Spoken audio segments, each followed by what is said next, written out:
संत ज्ञानेश्वर महाराज की पावन पालकी के साथ आलंदी के पंढरपुर तक की ऐतिहासिक पदयात्रा का शुभारंभ श्रद्धा, भक्ति और उत्साहपूर्ण वातावरण में हुआ। प्रशांत समारोह में लाखों श्रद्धालुओं ने भाग लेकर विठल नाम के जयघोष से पूरे आलंदी नगरी को भक्तिमय बना दिया।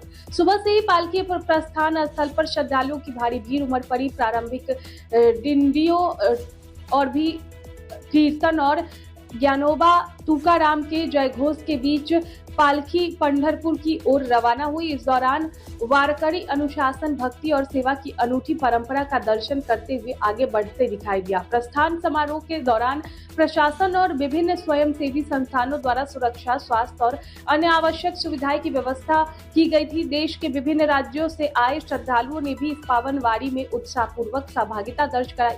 आषाढ़ी एकादशी के पावन अवसर पर भगवान विठल की दर्शन के लिए हजारों डिंडियों के साथ ये ऐतिहासिक वारी आगामी दिनों के विभिन्न पड़ावों के होते हुए पंढरपूर पहुंचेगी।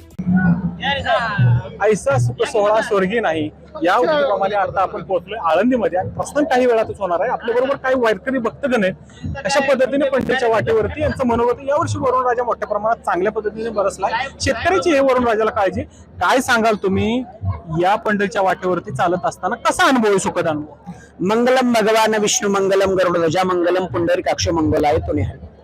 ही ज्ञानोबा ही जी आमची भूमी आहे ही आईची भूमी आहे।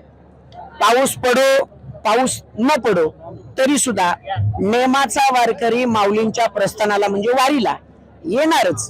कारण एक वेळेस वारकऱ्याला भाकर नसली तरी चालेल पण त्याला वारी हवी।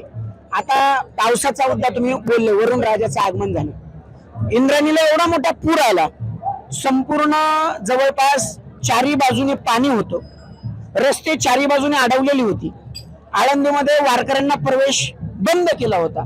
पण हे कधी झालं? प्रस्थानच्या 2 दिवस अगोदर कडे काठची संपूर्ण लोकांना हाय अलर्ट दिलेला असताना, सगळ्या वारकऱ्यांचं लक्ष माऊलींच्या प्रस्थानाकडे असताना अगदी प्रस्थानाच्या दिवशी संपूर्ण रस्ते खुले झाले, वारकरीही या ठिकाणी आले। तुम्ही बघता वैष्णवांची मांदियाळ या ठिकाणी आली आणि त्यांनी गेली पावसाच्या या सरी बरसत असताना माझ्या ज्ञानोबारांच्या गजरामध्ये माऊलींचं प्रस्थान संपन्न झालं। कुठलाही काळ असू द्या, कुठलीही वेळ असू द्या, वारकऱ्याच्या जीवनातला हा नित्यनेम कधीही खंड पावत नाही। याचं उत्तम उदाहरण म्हणजे या वर्षीची वारी। म्हणतात ना, जन्मोजन्मी आम्ही बहु पुण्य केले आणि तेव्हा या विठ्ठले कृपा केली। एक वेळ जर हरी म्हटलं, म्हणतात ना एकच कृत म्हणजे एकदा हरी म्हटलं, हरिपाठाच म्हणतात, हरिमुखे म्हणा हरिमुखे म्हणा पुण्याची गणना कोण करी। आपण सगळे या ठिकाणी आले, सर्वांनी एकदा मोठ्याने जयकारा लावायचा ज्ञानोबा नावाचा। पुंडलिक वरदारी विठ्ठल श्री ज्ञानदेव रामकृष्ण हरी बाबा। रामकृष्ण हरी। काय वाटतं तुम्हाला या पंढरीच्या वाटेवर चालत असताना या अलंकापुरीमध्ये आज तुम्ही प्रस्थान सोहळा करता, कसं तुम्हाला वाटतं? थोडक्यात वरुण राजा मोठ्या प्रमाणात यावर्षी बरसलाय, काय सांगाल? या सगळ्या गोष्टीचा वारकऱ्यांशी काही संबंध आहे। वरुण राजा बरसला, ऊन पडलं, पूर आला, वारकरी निघणार म्हणजे निघणार, अजिबात थांबणार नाही। त्या तो जो आनंद आहे वर्षभर वाट बघतो आम्ही याची। काय वाटतंय तुम्हाला? काय प्रस्थान सोहळ्याला तुमचा अनुभव कसा आहे? किती वर्षाला तुम्ही वारी करताय आणि या वर्षीचा प्रस्थान सोहळ्याचा अनुभव काय सांगाल? या वर्षीचा येताना फार घाबरट, सगळ्याच बाजूने रस्ते बंद केले, येताना जायला मिळेल का नाही ती खंत होती। पण इथं आल्यानंतर वातावरण इतकं मस्त की सगळ्यांना सोडलं। किती वर्षाला वारी करताय? 50 वर्ष। 50 वर्षाला वारी करताय। गाव कुठलं तुमचं? पुण्याचेच। पुण्यातच? नमस्कार, रामकृष्ण। त्यांनी सांगितले 50 वर्ष झाले ते वारी करतायत आणि पुण्यातीलच विशेष म्हणजे तुम्ही काय सांगाल? तुम्ही किती वर्षाला वारी करताय आणि कुठलं तुमचं गाव? ही तिसरी पिढी आहे आमची वारी करणारी। माझं छत्रपती संभाजीनगर गाव। वारीचं महत्व मी थोडक्यात सांगतो तुम्हाला।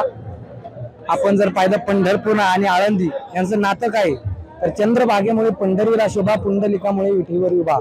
चंद्रभागेची करिता स्नान, प्रदक्षिणेला तितकाच मान, नामदेव पाहिलेला नामदेवची समाधी, चोखोबांचे दर्शन सगळ्यात आधी। संसाराची मोहमाया तर सर्वांना असावी, परंतु जीवनात एकदा तरी पंढरीची वारी पाहावी। आणि हा असा अलौकिक सोहळा आज आम्ही डोळ्याने पाहतोय। याच्यासारखा आनंद स्वर्गात सुद्धा नसू शकतो असं मला वाटतंय। कारण स्वर्ग जिथं अवतरलाय ज्ञानोबरायांच्या सानिध्यामध्ये, असा हा अगाध ज्ञानोबरायांचा, तुकोबरायांचा वारीचा सोहळा आहे। असे हजारो भाविक वारकरी या वारीचा आनंद घेत आहेत।